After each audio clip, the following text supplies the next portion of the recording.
if I start thinking about the future, I really don't want to change the present very much. I mean, I think there's a lot to be learned from really doing what we're doing right now and watching it. And watching it to see how it changes and what might happen. I mean, I know that I could keep on changing.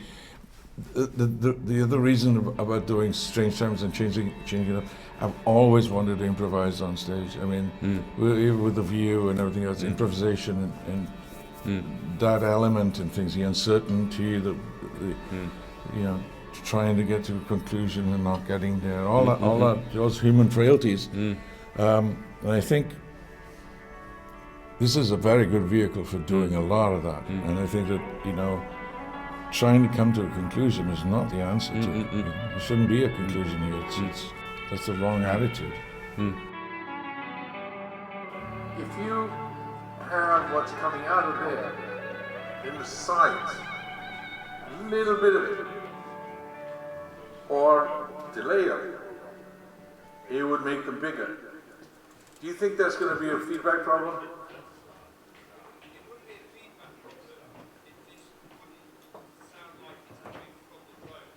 No, it would spread.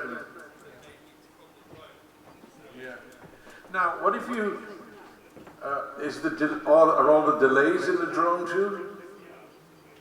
I see. That's, take them out, yeah. Take the delays out of the drones and put them somewhere else.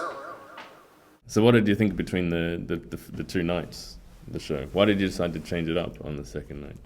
I didn't feel right. It was just a little too busy.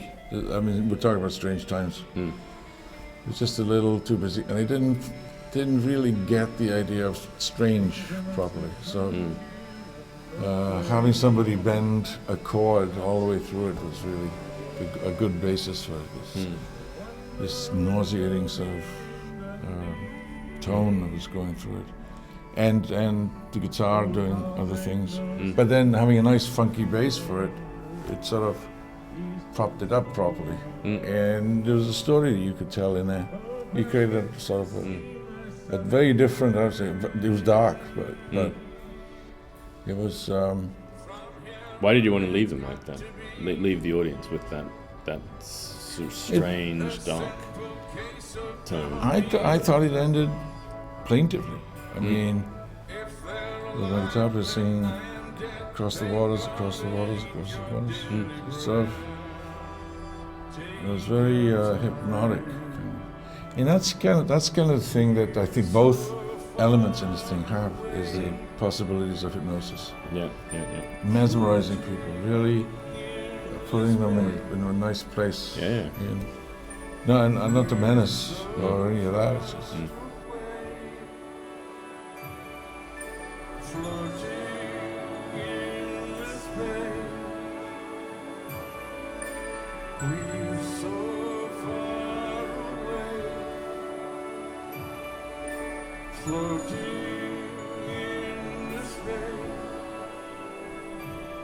I benefited from looking at the drones. It was because I was drifting around in it. And I think the benefits are from drifting around in it.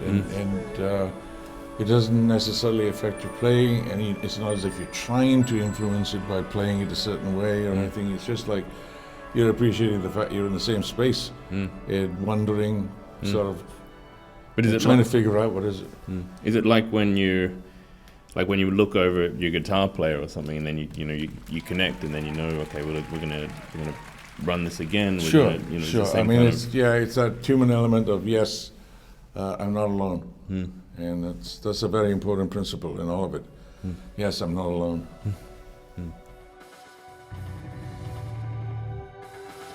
But I think what was most interesting is just trying to get them to just drift and start so they're much more hypnotic than they are spectacular.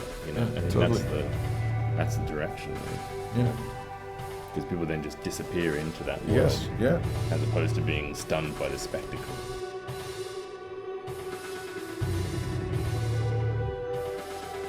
These drones that we're flying around are actually super handcrafted objects, in the same way our drones are extraordinarily advanced technologies, but they're dressed in these costumes. But those terms like technology or nature are outmoded ones.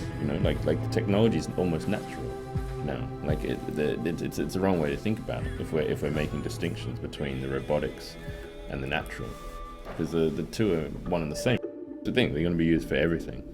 They're going to touch every part of our lives somehow, right?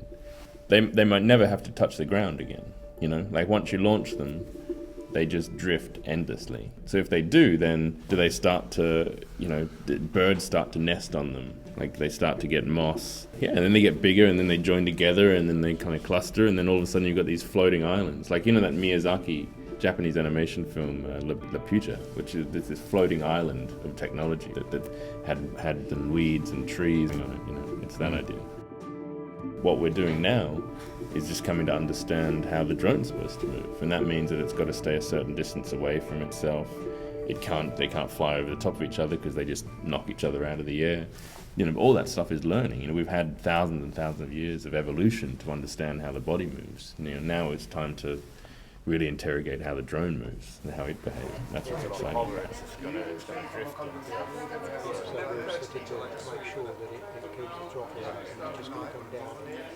Go on, Anita. Yes. Very good, very good. Good. Here we go. You ready? I'll just start it. So we've got this thing mic'd up, going through channel 4. Have they got that all set up? Have you got the drone coming from channel 4 for you? 1, 2, 1, 2. Yeah? We got both of them working. Let's have a shot at this, see if it works. Yeah.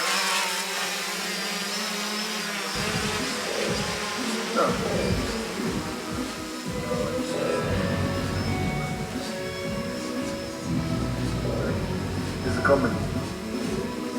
But I think that's a truly unique thing from this performance, is that I don't think anyone's ever experienced sound moving dynamically above them in that way, right? Like, yeah, we surround sound, we can play with where it comes from, but actually having this localized source that's drifting in and out of focus. Yes.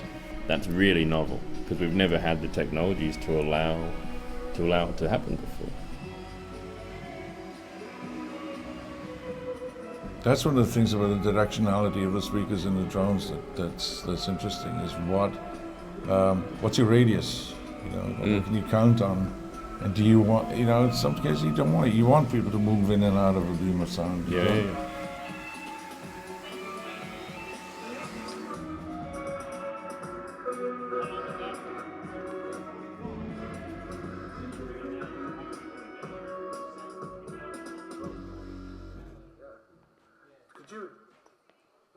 Can you hear them?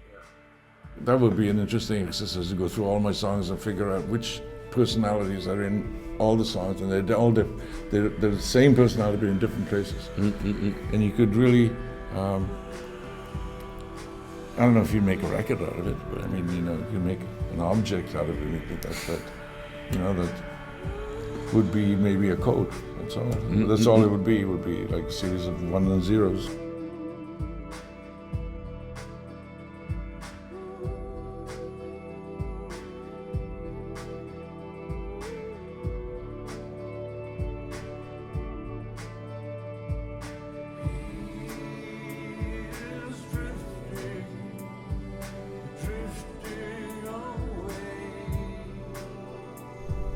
One of the things that I sort of got to by working out extensions of these arrangements for songs is how if you start thinking of intonation as really a silly idea, it's really like a throwback to classical music, which was basically how do you in the medieval times when you had Palestrina and Masho, you didn't have rules of harmony. In fact, your intonation system was based on the reverberation in the cathedral, in a church.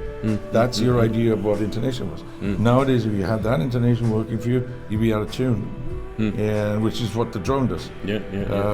But there are other ways of being, charming with bad intonation. It's a dramatic effect, and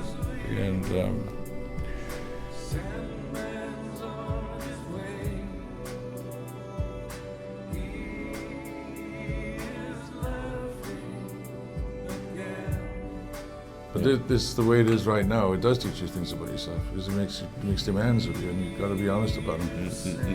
And you know that thing about that whatever you experience there, you take away with you, and you can't tell anybody. Nobody knows what it is, but you have it. And I like that kind of reassurance. I mean, it's really what getting away from the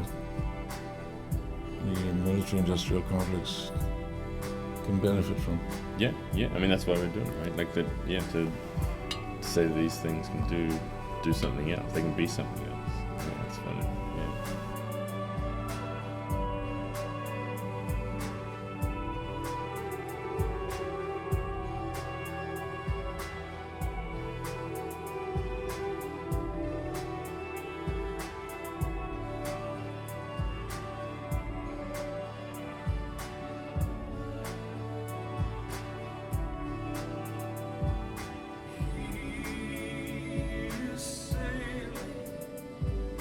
But I think it's the same with the drones, that we spent so much work on actually getting them to behave, you know.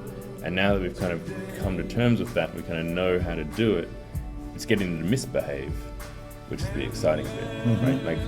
Like, can you get them to improvise? You know, can we code it in such a way that there's space for them to do their own thing? Yeah. Almost, you know, Yeah, instead of sure me there is. making them to go here, here, here, here, because I know that's what the song's doing.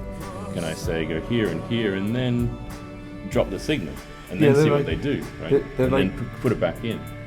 They can fulfill the same purpose as a carrier frequency in a ring modulator.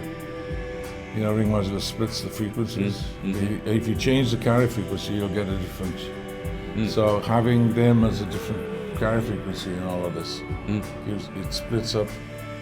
I mean, there are layers of things here that we're just learning about.